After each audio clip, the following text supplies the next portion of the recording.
if I could click my fingers, go back in time and never do it, I would do that in a heartbeat. If I wake up in the middle of the night to go to the bathroom, I'll hit the vape. When I wake up in the morning, I'll hit the vape within the first 5 minutes. When I walk out from work at the end of the day, within 30 seconds, I'm hitting the vape. 30 seconds after I go out for lunch. If I go downstairs to get another coffee while I'm at work, I will hit the vape again. It's either you're in a position where you can and you are hitting it so often that it doesn't even register that it's an act that you're doing, or you're kind of counting down the seconds until the next opportunity you have to hit the vape.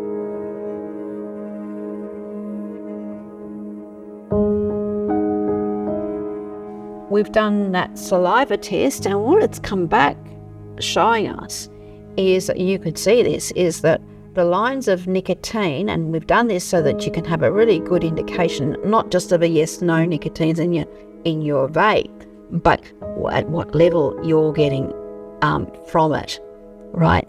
And so remembering it's in your saliva, it's in your body, and you have very, very, in fact, very high levels. It's in the red zone, very high levels of nicotine from your vapes.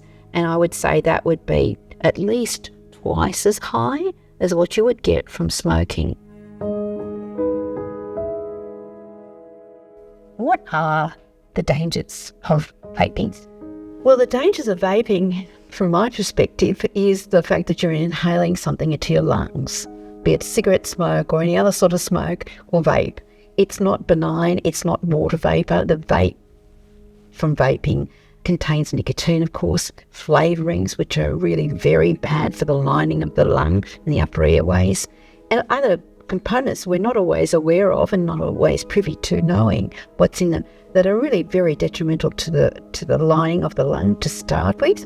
Then when material gets in through the bloodstream, through your lungs, into your body, then there are other prospective concerns with the particular cardiovascular ones. The heart ones we are very worried about because it contains big, strong doses of nicotine.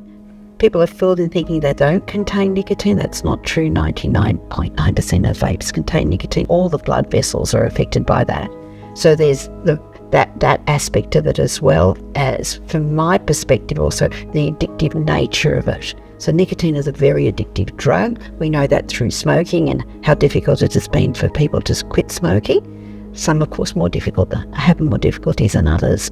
But in particular with vaping, the shock of nicotine, the way you get it, and the high doses of it make it very addictive. So once people engage in it, and it can be from the very first time they ever do it, kids included, we're talking 13 or 14-year-olds, right, doing it for the first ever time, get really hooked and find it really difficult to stop.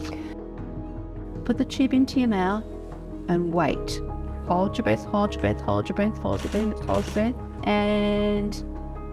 I'd say that we haven't really seen the impacts of it yet, because I think the thing about vaping that's kind of new in comparison to smoking is how bad it is as an addiction. Compared to smoking, everyone's got habits, you can only smoke outside, things of that nature, whereas vaping is just so easy to do it all the time, wherever you are. It's easy to have no idea how much of it you're consuming. Yeah, I really just don't think it's going to be good for the characters and the lives of the people who do it.